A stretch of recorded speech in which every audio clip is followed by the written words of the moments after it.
that wraps up the season. Jamie, your reaction to that win this afternoon?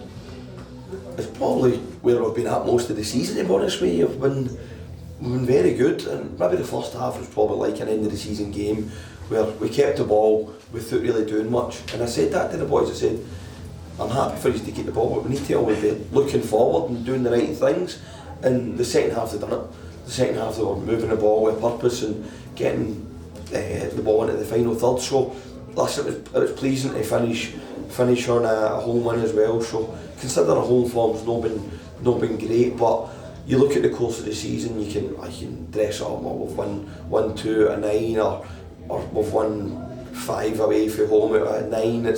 You can look at all these stats and say, oh, this is a stat, but at the end of the day, you look at your points. It doesn't make a difference if you make the playoffs and you've lost every game at home and you're still in the playoffs. So you can look at it at different ways. But listen, I want this place to be a fortress. I know a lot of people, it's all cliche, but I want teams to come here and enjoy it. Do you know what I mean? And listen, we want to hear, and hopefully Colin's been working hard. The pitch was really good today. He's going to work hard. I think the hard work starts off the now actually. So I had a good chat with him before the game. So listen, if we can get that pitch right, we'll be a match for anybody in this league, no matter who's coming down, who's coming up. So I was laughing at myself because you brought a lot of experience on in the second half and they made a real difference. But then it was the youngsters that showed the way to go. That's right, exactly. You look at, I'm happy for Sammy Ellis to come in and score, and Yatesy again with a good finish on the penalty. So no, listen, pleasing. It was a good team performance, and it's a difficult time when you're coming to the end of the season, the last game, and your head's always in a spin. You're thinking, who's here next year, and players are going to leave, and you're having end of season chats, and that's the thing that I found managerial hard.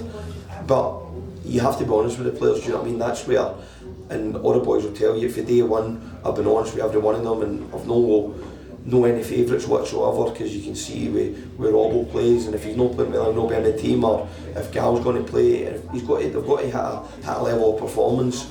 And listen, I think throughout most of the season we've done that, and we've just been unfortunate. Probably another 2 wins when we would have been in the playoffs, but listen, it's all ifs and buts, maybe so, but listen, we've got to build on from next season for the points we've picked up now, and we've got to try and better that, and if we can do that, we'll hopefully have a good chance of having a nice season. So as I say, we'll be quietly confident. Obviously with good chats with the club last couple of weeks. So as I say, with the budget, and I know obviously there's been a couple of things saying, oh, this budget and that, but I'm happy with the budget, seriously. Like, I'm happy to go and whatever the club give me, and I'm at the wheel 100%, and I'll try and get the right players in for Stranraer, and we'll hopefully can hit the ground running, have a good pre-season, and honestly I'm so looking forward to next season. You'd mentioned about the hard work starting out for the groundsman. Is that the same for yourself almost, and now's the hard bit? For the start of the season, the hard work, it's been ever revolving, to be honest with you. I've, even the last 2 weeks, my wife's been unhappy. I've been out getting coffee dates with boys and that as well. So it's no, you're always looking to add to the squad, and getting different vibes for people as well, because it's good that you get a face-to-face meeting with somebody rather than going and work with somebody and you sit down and have a chat with them and you can get a feel from them, because you don't want to bring somebody that's not going to be, I'm not saying a nice person, but a bad apple in the dressing room, and it upsets a few people, and then so you need to get it right as well. It's okay maybe somebody that scored 50 goals last season, if you know the right calibre for the dressing room, then there's no point in bringing them in. So you obviously need to get a good judge off somebody when you can sit down and have a coffee and a kind of cup of tea with them as well. But just a big thing for me as well was obviously the passing of Sean Niven.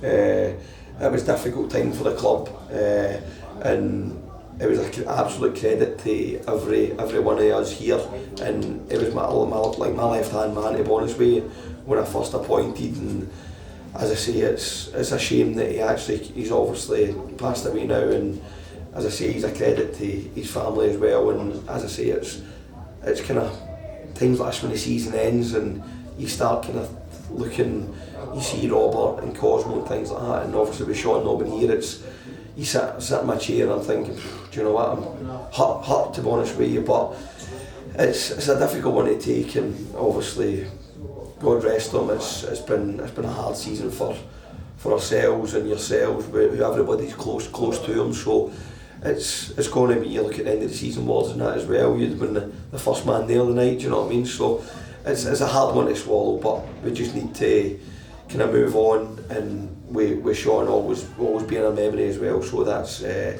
big thing for me moving forward, that Sean will always be next to us. That's brilliant. Thanks very much.